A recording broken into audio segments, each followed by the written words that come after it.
Welcome to today's program. Human Rights Watch is an organization that is recognized and applauded for its factual and timely reporting. From Human Rights Watch Africa Division, we welcome Felix. Thank you for joining us today. Thank you for inviting me. Now, Human Rights Watch has conducted a report about the ongoing Oromo protests in the Oromia region of Ethiopia. In summary, what does this report examine? Well, the report looks at the human rights abuses that have happened since the protests began in mid-November. And what we found is that security forces used excessive and lethal force in dealing with the mainly peaceful protests. So we estimate that over 400 people have been killed, tens of thousands have been detained, including many that are still in detention. Schools have been interrupted, healthcare has been affected, and it's just had a massive impact on day-to-day life in Oromia. And of course, one of our big concerns is that the government, the response from the government, still is grossly inadequate. There's been no credible, independent investigation into these abuses and no attempt to hold those responsible to account. So what are the recommendations for the Ethiopian government to stop these gross human rights violations? I mean, there's a number, but some of the key ones include releasing all those who have been arbitrarily detained. As I mentioned, a number of people who were arrested have been released, but there's still a lot who are in detention or whose whereabouts is completely unknown.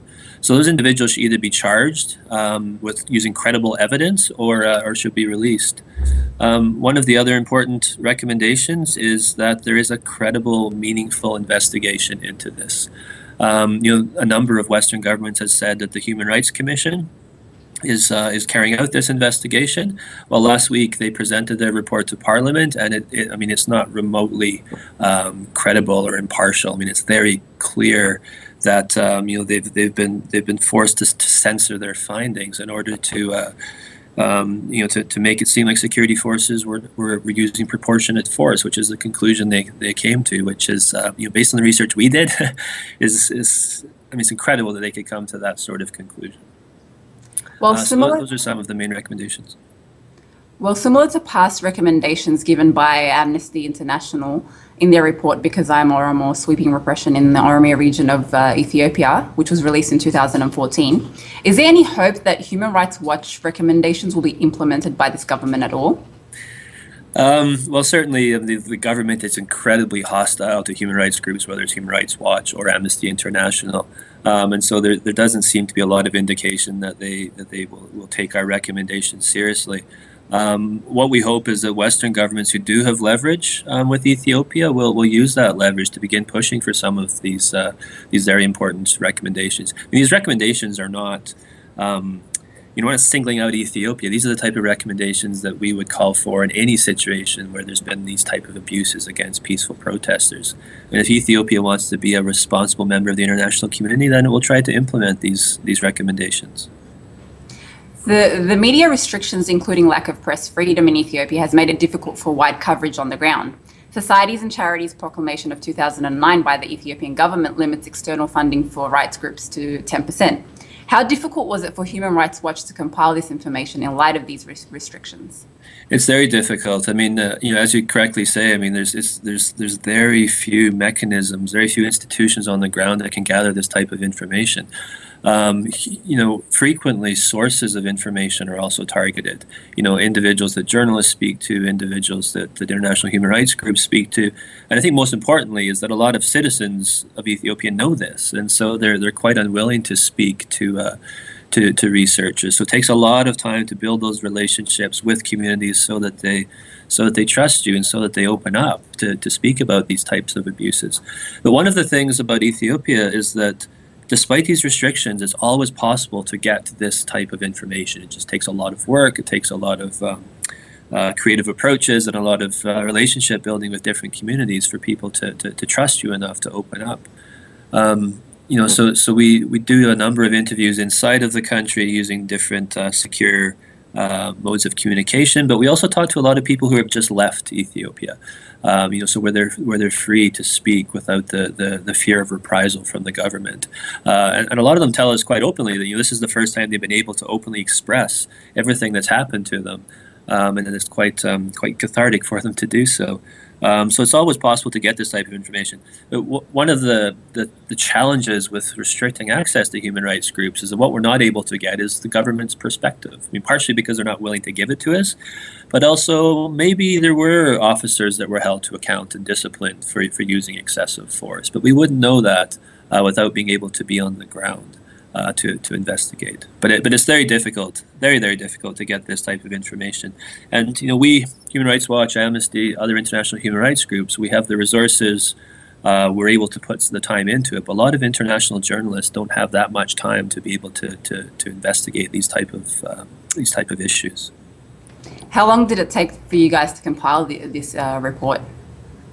So we've been gathering testimonies basically since the protests began in November. Excuse me. So yeah, the better part of 6 months, and we put out various press releases and dispatches. But we do feel this is the first sort of in-depth, or as in-depth as we can be, analysis of the life of the protests, the crackdowns, and the different abuses that have happened.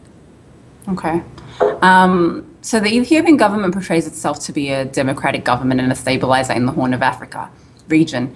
Yet when Oromo students and locals peacefully protest, they are met with gunfire and beatings. For example, this is one example out of many. There's a famous Oromo activist called Bakala Garba, who's a high-ranking Oromo Federalist Congress member, which is also an officially registered political organization in Ethiopia. He's been arrested with his colleagues and have been subjugated to the most inhumane conditions in prison. What does Human Rights Watch know about the prison conditions in Ethiopia, and in particular, treatments towards Oromo civilians in prison? No, I mean, we know lots about the conditions in various places of detention, whether that's police stations all the way to military camps. And the conditions in general are dire. I mean, Bekele Gerba was held initially, and his colleagues were held initially in Makalawi, and Makalawi is a place where there's torture is rampant.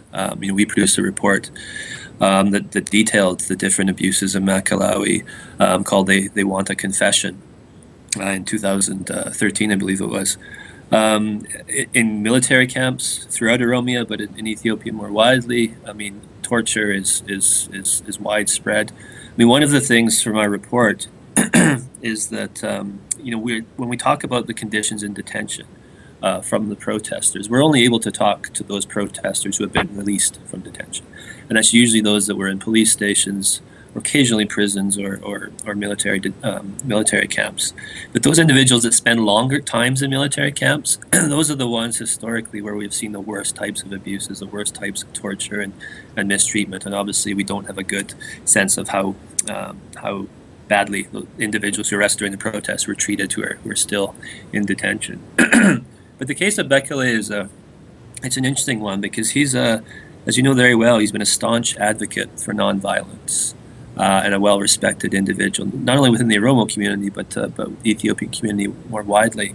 And so for somebody who's such a staunch advocate for nonviolence to be arrested in that manner and to be charged on the anti-terrorism law, just sends a very poor message to all those protesting that that there's no peaceful ways to express dissent anymore. And that's one of our real concerns going forward, is that there are no peaceful ways to express dissent. And I hear this every day. I talk to one of these young students who's decided to leave Ethiopia, where they're angry and they're frustrated, and the ways that, we're doing this interview in Minnesota and in Switzerland, the ways that people would express dissent in those places through, independent civil society, through independent media, maybe through the courts. I mean, just none of those are options in Ethiopia. And of course, through the electoral system, the ruling coalition has 100% of the seats in the federal and regional parliaments. So what are you left with? Well, you're left with protesting peacefully on the streets. And now that that's no longer an option, and individuals like Bekele are being arrested and charged with terrorism, it's really putting Ethiopia on a very dangerous long-term trajectory. Yeah, you actually mentioned the Ethiopian regime continuously uses the anti-terrorism proclamation and labels student protesters as being affiliated with, banned opposition groups, or whatever terminology that they use. Why does the Ethiopian government use this kind of draconian law to silence dissent? I mean, I think it's been very effective in silencing dissent. I mean, it's certainly the counter-terrorism narrative is used in a lot of states to crack down on legitimate expressions of dissent. but no place more so than in Ethiopia. I mean, there's nowhere to express dissent. It's quite incredible. And some of the recent charge sheets that we've seen that have been the basis for charges under the anti-terrorism law. I mean, there's nothing in there that is remotely credible connecting them to any of the outlawed groups. More broadly, throughout Oromia, individuals who express dissent or have been connected with the opposition parties, whether that's OFC or OLF in the transitional government, or who just do not support the government, are regularly arrested and accused of belonging to the Oromo Liberation Front, which the government considers to be a terrorist organization. I mean, it comes up in so many interviews. So yeah, no, it's a big problem. That's not to say that there aren't legitimate uses for the counterterrorism law, but the way it's being applied in Ethiopia is just being a tool to crack down on legitimate dissent.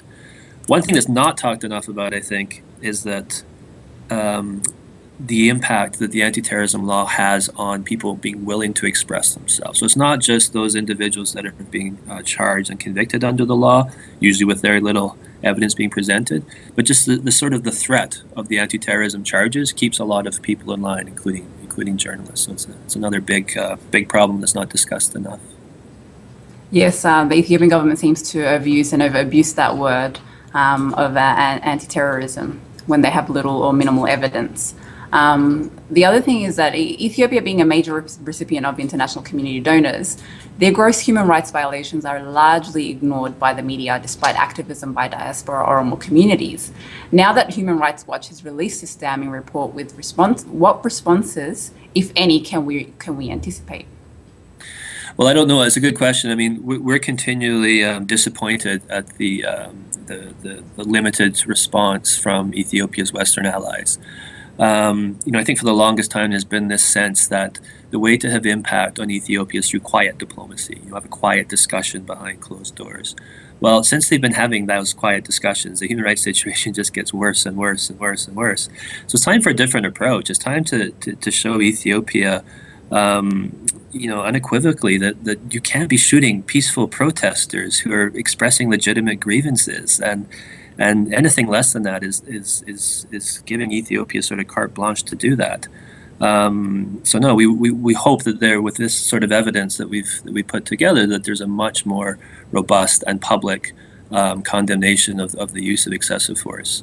Yeah, it's absolutely necessary.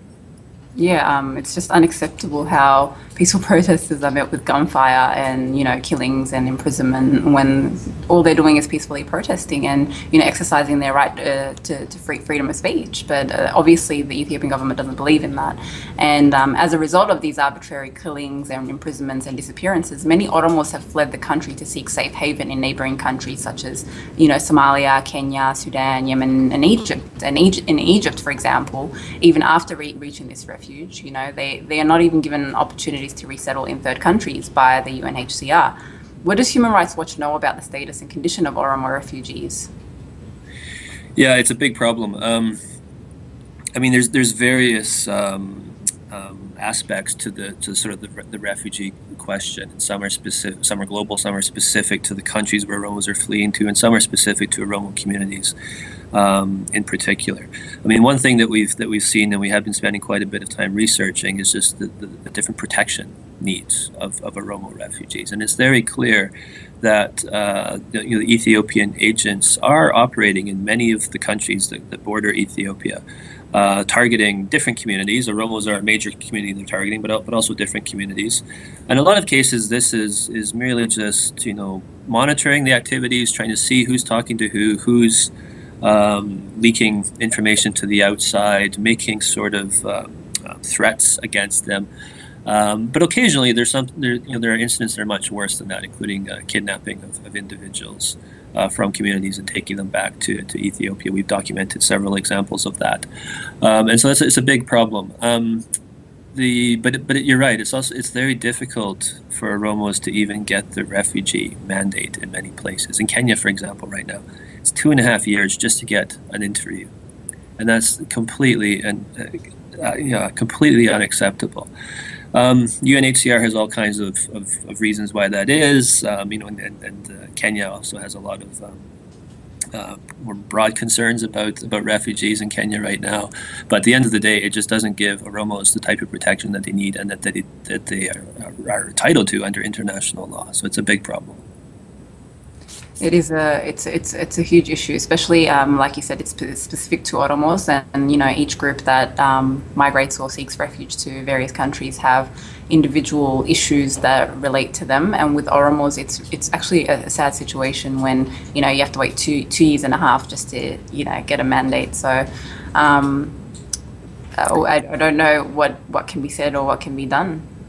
Yeah, I mean, I think there's a number of things that the UNHCR tells us, but one of them is that there's not a lot of information out there on the type of abuses that are facing Oromos. So that's one thing that we hope with this report, that it can help sort of put the stories that Oromos are telling the UN in some sort of context. But what we need is more organizations to be reporting on the types of abuses that are happening in Oromia, and hopefully all of that will make it easier for Oromos to claim asylum.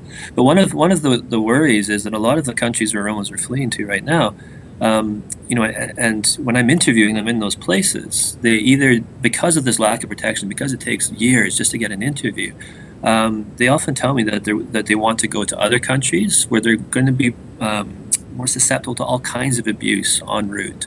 Whether that's coming north through Libya or Egypt to try to get to Europe, or heading south to South Africa, or even heading across to Yemen and the Gulf states. These are all very dangerous routes for Oromos to take, particularly young Oromos going themselves quite often don't speak any of the languages and don't have a lot of money in order to be able to make that journey. And that just also sort of opens the door for Oromos to be recruited into organizations that perhaps have a different way of dealing with grievances, because they are some of the groups that are able to sort of take care of these individuals. When the individuals can't get the necessary help from anywhere else, then the people are sort of desperate. So it's a massive problem, one that deserves far more attention.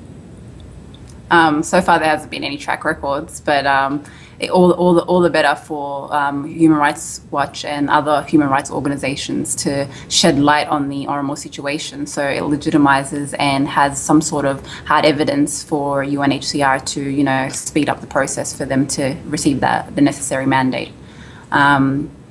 On another note, when we touched on media earlier, Oromo Media Network has been reporting since the Oromo protests broke out in Ginji, Oromia on the 12th of November 2015. Mm-hmm. In order to limit access to this information, OMN satellites have been jammed on multiple occasions by the Ethiopian government, and they have even gone to the extent to raid private homes and destroy satellite dishes of residents. What is your take on this issue?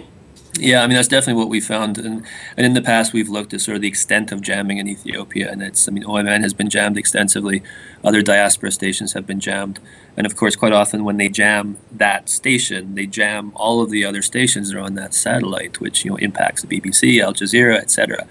It's in contravention of International Telecommunications Union's rules. It also takes a massive amount of power to do this. It's not an easy thing for the Ethiopian government to do, and it's just another example of how Ethiopia tries to restrict access to information. So no, it's a massive problem. We've documented a number of cases during these protests too, where, as you said, individuals were arrested for showing an OMN in their place of business. Others had their satellite dishes kicked down, disconnected. And that's largely because the government wasn't able to jam OMN at that particular time. So the government very much sees OMN as a threat, in providing independent information to Oromos or others in Oromia could be a threat to the government's control and the sort of stranglehold they have on information. So I hope OMN continues to find a way to get around the jamming and to get its coverage into the homes of Oromos. I talked to a lot of Oromos about sort of where they got information from about the protests. And a lot of it was as simple as sort of word of mouth or they would call their friend in the neighboring village and they heard what was happening there. A lot was through Facebook, but a lot, particularly in the early months, was also through OMN. So it was playing an important role in spreading information about what was happening elsewhere. Okay. Well, Felix, that's all the time we have for today. We thank you for joining us here today and sharing the report that Human Rights Watch has put together. Thank you very much. Take care.